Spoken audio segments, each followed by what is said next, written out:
Hello friends. आज हम लोग जिस चैप्टर के बारे में डिस्कस करने जा रहे हैं उस चैप्टर का नाम है मोशन। ये फिजिक्स के क्लास 9 के चैप्टर मोशन के साथ रिलेट करते हैं। इसके कई तरीके के चैप्टर हर बुक में नाम अलग अलग रहते हैं कि चैप्टर कहता है व्हाट इज मोशन, कोई बुक में रहता है मोशन एंड इट्स फॉर्म्स, और बहुत सारे डिटेल रहते हैं। तो हम लोग वो सारी चीज़ों को एक जगह पे अ, एक वन गो चैप्टर बनाकर हम लोग कवर करेंगे और उसमें सारी डिटेल्स रहेंगी। तो प्लीज़ इस वीडियो को लास्ट तक देखिए और अपने सारे डाउट्स को इस चैप्टर के रिलेटेड क्लियर करिए। Now start with the what is motion. So basically motion is something which is having in a body, or it's a common characteristics which makes the body change its position with time. तो हर वो body जब अपनी position A से position B को with respect to time change कर रही है, irrespective कि वो धीरे कर रही है या फास्ट कर रही है, लेकिन अगर वो अपनी पोजीशन एक पोजीशन से दूसरे पोजीशन पे जा रही है, so then we will be calling it as motion. जैसे इस एग्जांपल में देखिए, द कार की जो हम लेफ्ट साइड, जो ट्री के लेफ्ट साइड में जो कार है, ये 10 बजे टाइम अपनी दिखा रही है। ये अगर मान लेते हैं कि पॉइंट ए है, और ये कार की जब राइट साइड में जा रही है, दैट इज 10 बजकर 2 मिनट में, मतलब 2 मिनट में इन्होंने यहाँ से यहाँ तक का सफर किया है। तो सिर्फ पिक्चर को देखकर ही हम बता सकते हैं कि ये मूविंग बॉडी है या फिर ये कार इज इन मोशन। ठीक है। एक और एग्जांपल सोच के देखिए कि आपकी जो घड़ी होती है, जो वॉच होती है, उसमें भी तीन कांटे होते हैं। और जो सबसे छोटी वाली, जो सेकंड वाली जो कांटा होती है, जो लंबी और पतली वाली, वो कांटा की जो मूवमेंट है उसको हम देखकर समझ पाते हैं, क्योंकि वो अपनी पोजीशन हर 60 सेकंड में वो 60 टाइम मूव करती है। ठीक है। सिमिलरली अगर हम घंटे का जो छोटा और मोटा वाला जो कांटा है, उसकी मूवमेंट को हम बहुत स्लो देखते हैं। ठीक है। तो ये इस चीज से हमें पता चलती है मूवमेंट दोनों ही कर रहे हैं, कोई स्लो कर रहा है कोई फास्ट कर रहा है, बट अगर कोई भी चीज अगर अपने पोजीशन से मूव कर रही है इरेस्पेक्टिव ऑफ द टाइम, मतलब वहां पे टाइम के साथ साथ वो अपनी पोजीशन की मूवमेंट कर रही है, then we will be calling it as motion. Next, before knowing the motion we have to know what is reference point. Now physics में हम लोग रेफरेंस पॉइंट इसे कहते हैं जिसमें हम किसी चीज के साथ कंपेयर करके उसकी डेफिनेशन को बता सके। चाहे अगर मूविंग बॉडी की बात करें तो moving body with reference to something which is static. यहाँ पे एग्जांपल देखिए, ये जो ट्री है ये स्टैटिक है, ये कहीं मूव नहीं कर रहा, और इसकी रेस्पेक्ट में ये कार मूव कर रही है, तो ये ट्री हुआ रेफरेंस पॉइंट। तो जैसे कि यहाँ पे लिखा हुआ है, a body is said to be in motion when its position changes continuously with respect to a stationary object taken as reference point. So from this picture we could understand that the tree which is static and it is taken as the reference point, and the car which is moving can be taken as the moving body, or the car is in motion. Now come to the very important thing, what is distance. Now distance is basically the actual length of the path. हम लोग जब generally definition लिखते हैं ना, तो उसमें keyword हम लोग मिस कर जाते हैं। तो कीवर्ड की बहुत इंपॉर्टेंट एक भूमिका होती है। जैसे हम लोग खाने में अगर स्वाद को, अगर वो जायका लाना हो, तो मसाले की सही प्रोपोर्शन हमें डालनी होती है। उसी तरह हर एक आंसर में अगर आप उस आंसर को और बेहतरीन करना चाहते हैं, तो उसमें कीवर्ड डाला करिए।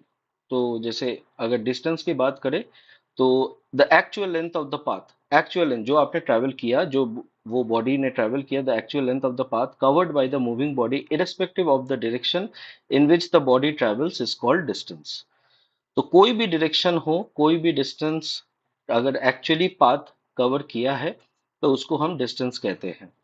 अब इसे स्केलर क्वांटिटी कहा जाता है। तो अभी के लिए स्केलर क्वांटिटी क्या है, अगर किसी भी ऑब्जेक्ट या किसी भी बॉडी में अगर मैग्नीट्यूड दिया हुआ है, तो उसे स्केलर कहा जाती है।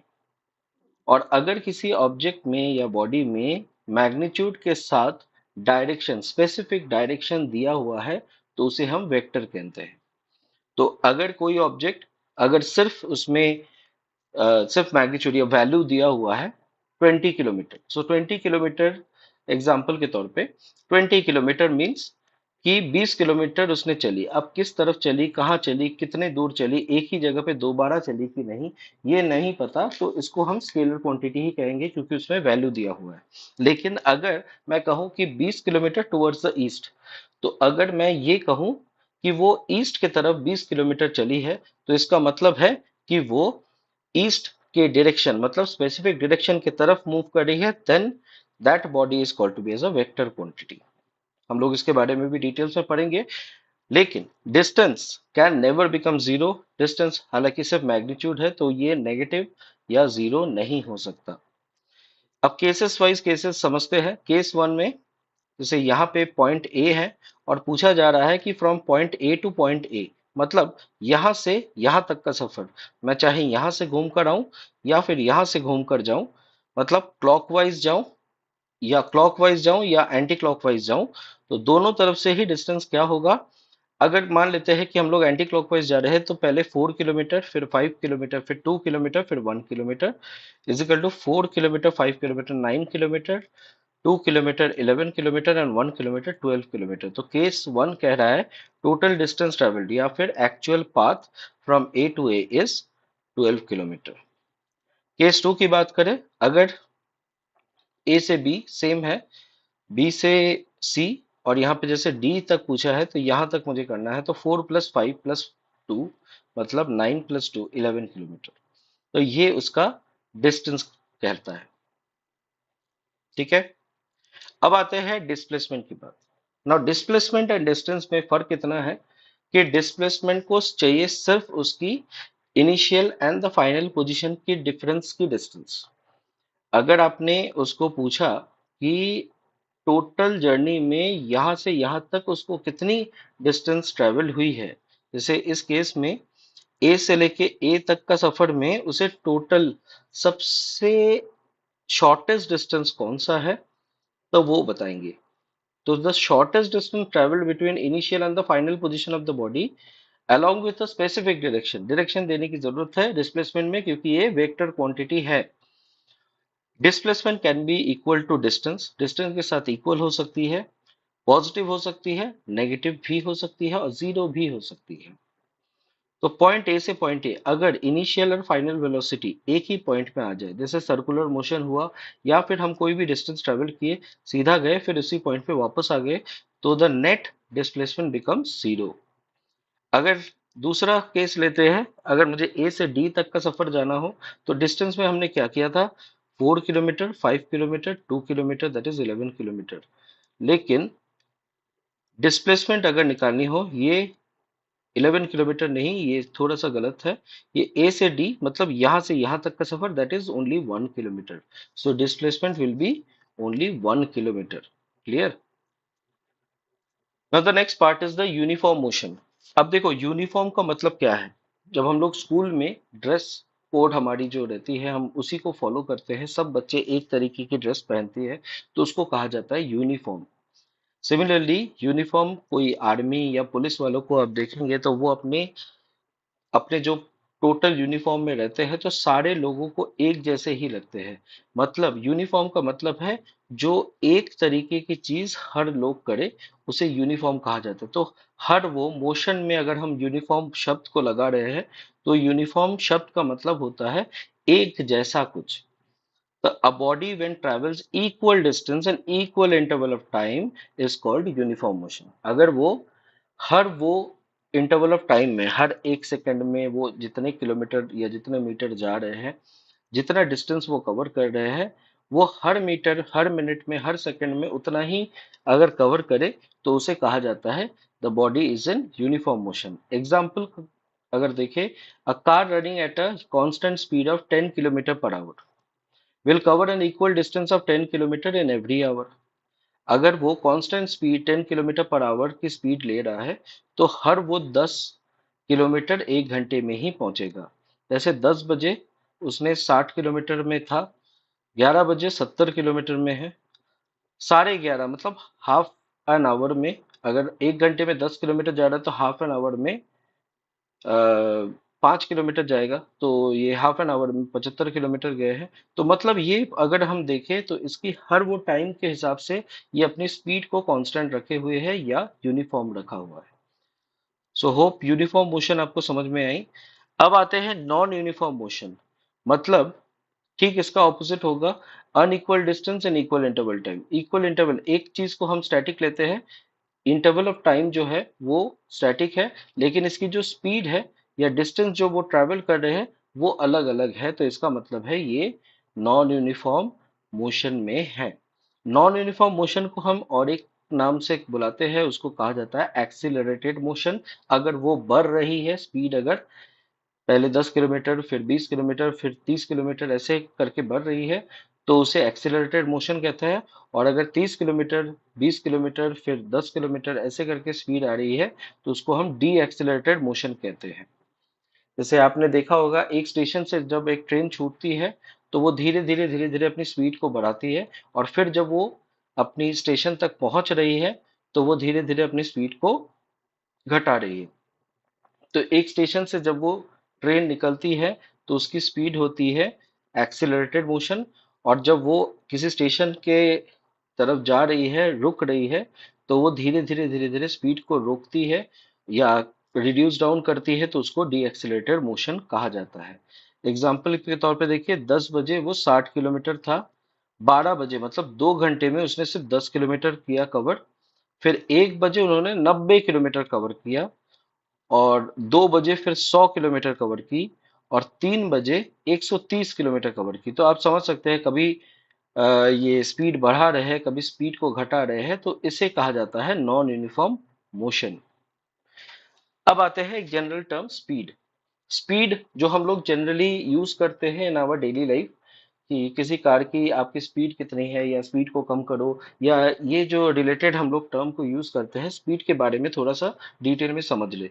स्पीड इज द स्पीड, अगर किसी बॉडी का हम स्पीड की बात करें तो ये कहा जाता है कि डिस्टेंस जो ट्रैवल की है, the distance travelled bye it, by that body per unit time. Per unit time में डिस्टेंस टोटल ट्रैवल कितना किया है, ये उसकी स्पीड को बताते हैं।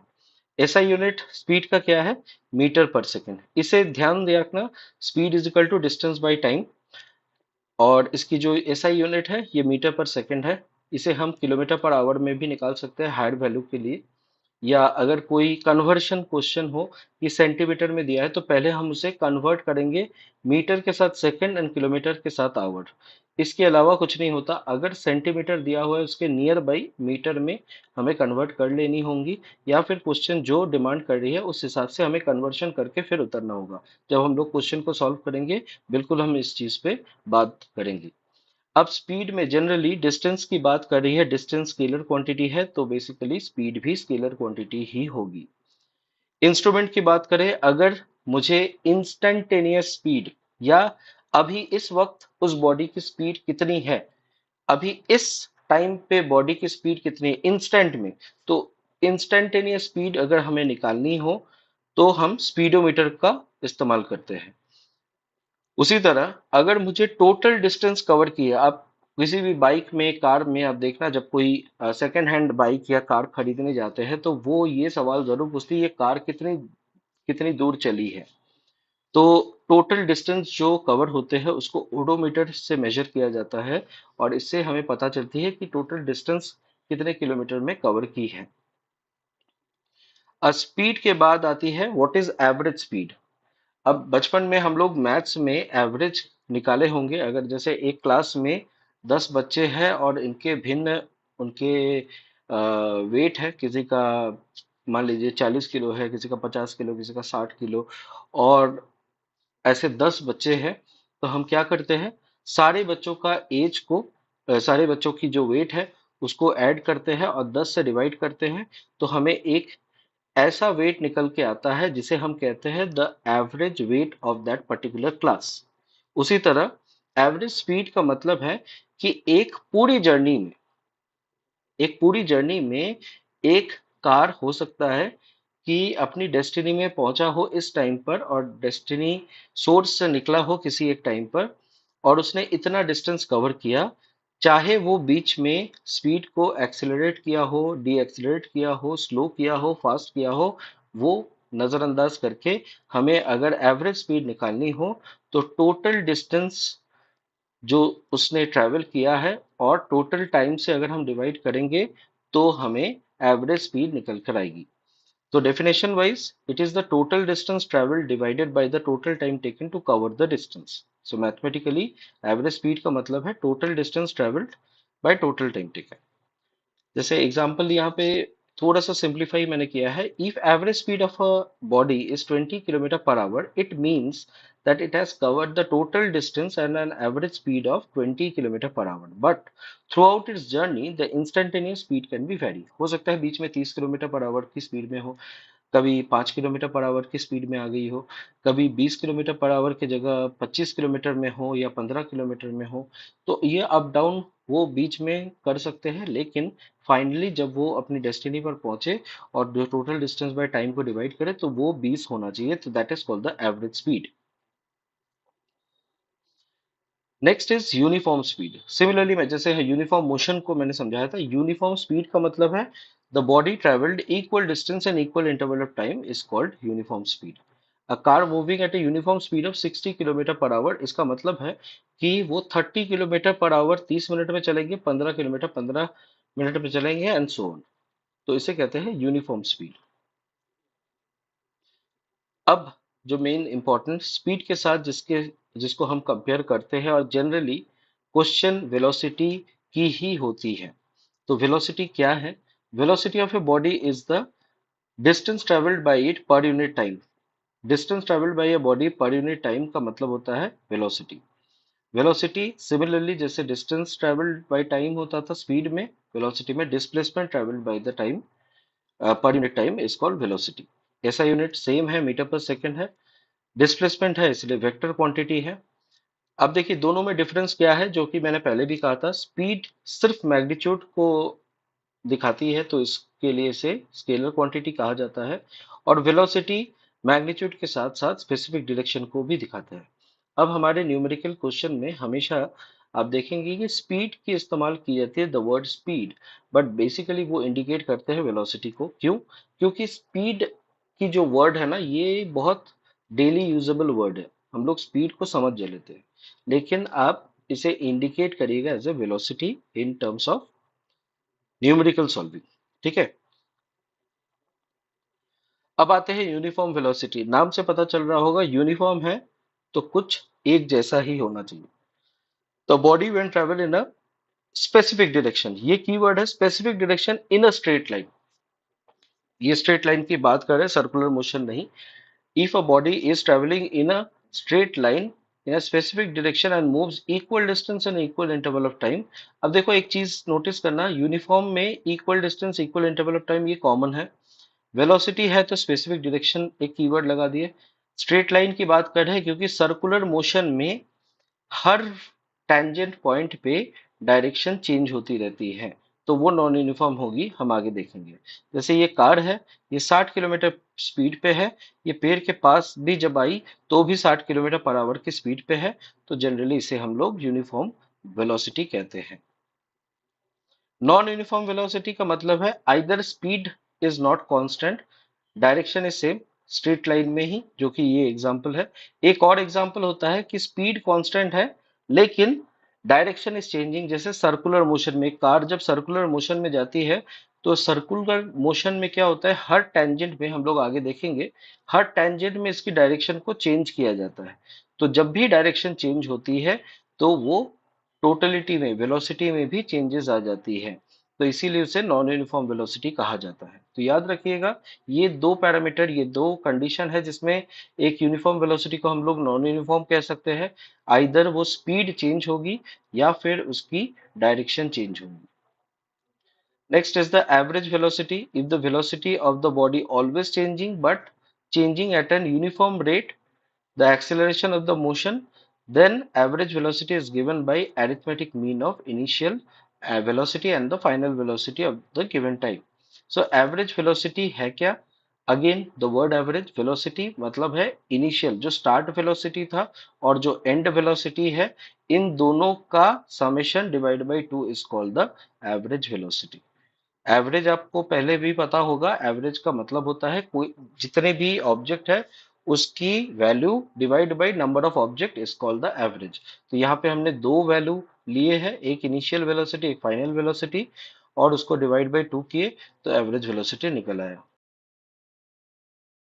So next is acceleration. Now acceleration is the rate of change of velocity with time is called the acceleration.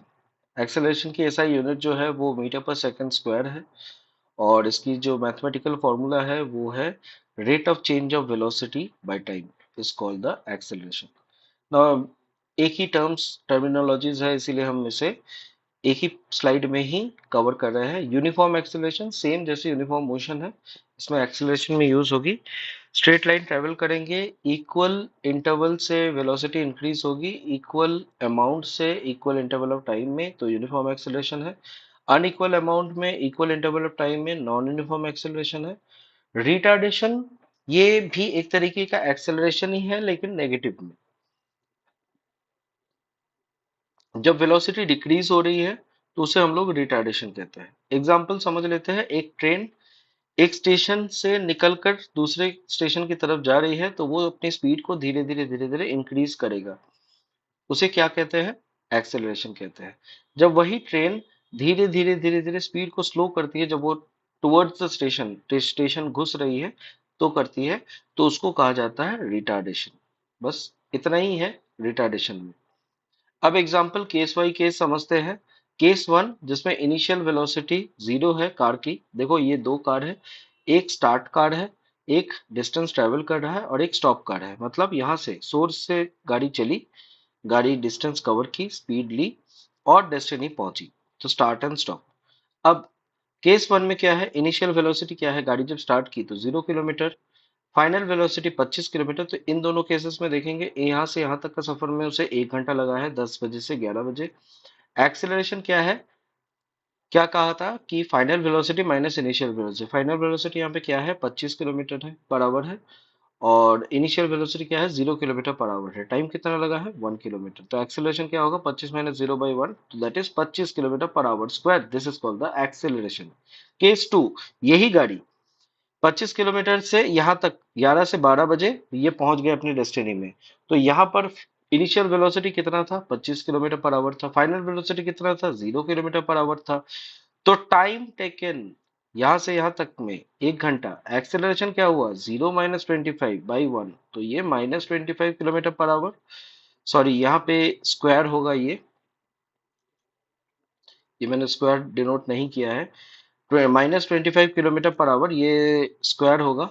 Acceleration हमेशा ऐसे ही किलोमीटर पर आवर स्क्वायर में होती है, ठीक है। सो प्लीज अपने, अगर आप कॉपी में लिख रहे हैं या इस चीज को नोट डाउन कर लीजिए, ये आवर ये किलोमीटर पर आवर में स्क्वायर में होगा, ठीक है।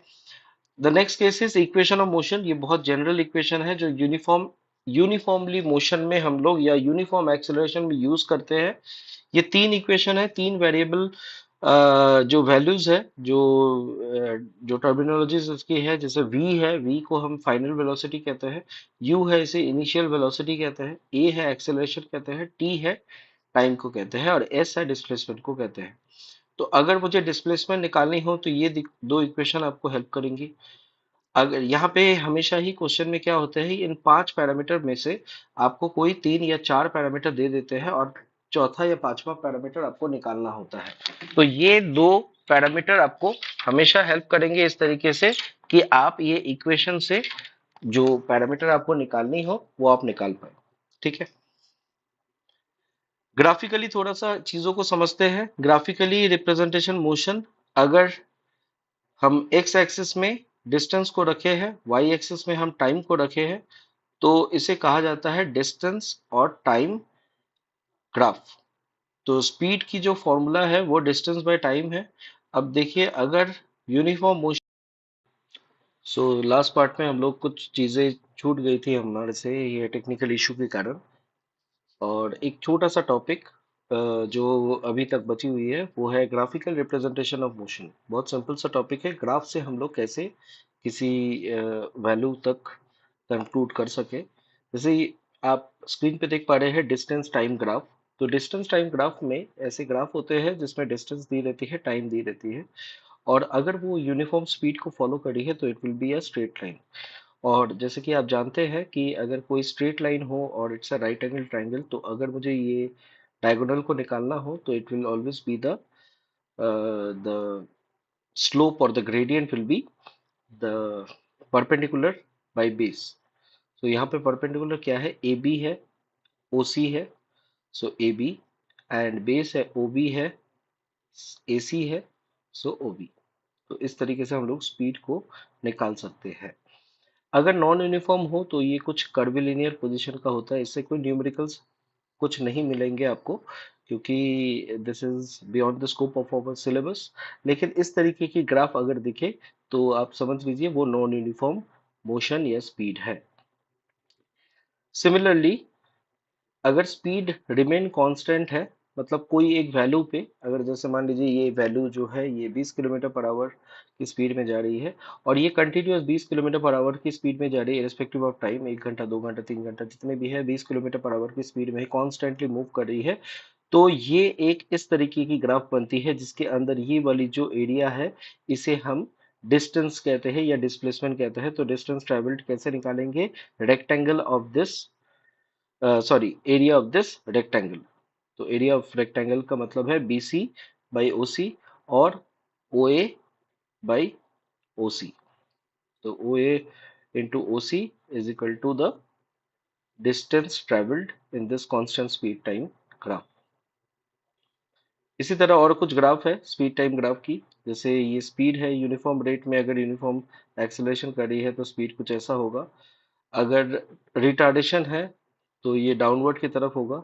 अगर जीरो से इनिशियल स्पीड नहीं है, अगर इनिशियल स्पीड स्टार्ट से नहीं है, जीरो से नहीं है, कोई एक अटेन वैल्यू है 10 किलोमीटर, 20 किलोमीटर, 50 किलोमीटर, 15 किलोमीटर, वहां से वो स्टार्ट हो रही है, तो ये इस तरफ से यहाँ से ऊपर की तरफ रहेगा। अगर इनिशियल वेलोसिटी जीरो के ऊपर है, मैंने ग्राफ में नहीं बनाया, अगर इनिशियल वेलोसिटी ऊपर की तरफ है और वहां से ये कम होता आ रहा है, तो फिर ये यही ग्राफ नीचे की तरफ होगा। इस तरीके से उसको रिटार्डेशन कहते हैं। ठीक है। Last but not the least एक टॉपिक बची हुई थी, वो है यूनिफॉर्म सर्कुलर मोशन। इसमें हमें दो चीज को हमेशा याद रखना होगा। अगर यूनिफॉर्म सर्कुलर मोशन कोई चीज गोल गोल घूम रही है, तो उसकी जो टेंजेंशियल फोर्स होती है उसे हम सेंट्रीफ्यूगल फोर्स कहते हैं, और जो अंदर की तरफ सेंटर की तरफ जो फोर्स है उसे हम सेंट्रीपिटल फोर्स कहते हैं। तो सेंट्रीफ्यूगल और सेंट्रीपिटल फोर्स में डिफरेंसेस एक ही है, कि जो सेंट्रीफ्यूगल फोर्स होता है और सेंट्रीपिटल फोर्स होती है उसके बीच में जो एंगल बनती है, उस एंगल को हम कहते हैं राइट एंगल ट्राइंगल या 90 degree triangle. That's it for this chapter, and and hopeful you have hopefully you have understood the chapter. And अगर आपको कोई भी चीज़ की डाउट या दिक्कत हो, प्लीज़ मुझे कमेंट करें या हमारे फेसबुक पेज मेधा क्लासेस में आप पोस्ट कर सकते हैं। आप अगर मुझे कांटेक्ट करना चाहें, बिल्कुल आप कांटेक्ट कर सकते हैं अपने डाउट के लिए, और आपकी कोई भी चीज़ के लिए जो मैं आगे की वीडियो में बिल्कुल मैं प्रोवाइड कर पाऊंगा। Thank you so much.